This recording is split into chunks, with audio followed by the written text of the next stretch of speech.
PTI chairman Imran Khan के खिलाफ इस्लामाबाद के थाना रमना में एक और मुकदमा दर्ज कर लिया गया, जिसपे उन पर हसास इदारे के अफसर के खिलाफ नाजेब अल्फाज इस्तेमाल करने का इल्जाम आयद किया गया है। इमरान खान ने अफसरान का नाम लेकर बदनाम करने की कोशिश की। ये मतन है FIR का। इसी पर हम बात करते हैं डॉन न्यूज के रिपोर्टर शकील खरार से। शकील, बताइएगा थाना किसकी मुद्दत में किन किन दफात के तहत दर्ज किया गया?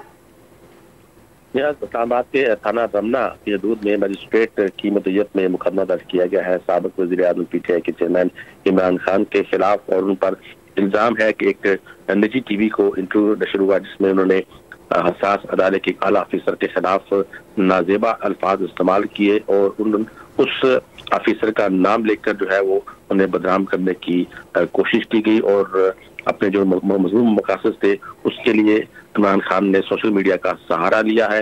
जिस तरह इमरान खान ने जो है वो ये सब कुछ करने के बाद जो है वो मुल्क की सालमियत को खतरे में डाला है, और फौज के जो मुख्तलिफ ग्रुप हैं उनके जो तबके हैं उनको भी इंतशार कराने की कोशिश की है, जिसके तहत इमरान खान के खिलाफ बगावत की दफा और दीगर संगीन नोयत की दफात के तहत थाना रमना में मुकदमा दर्ज हुआ है।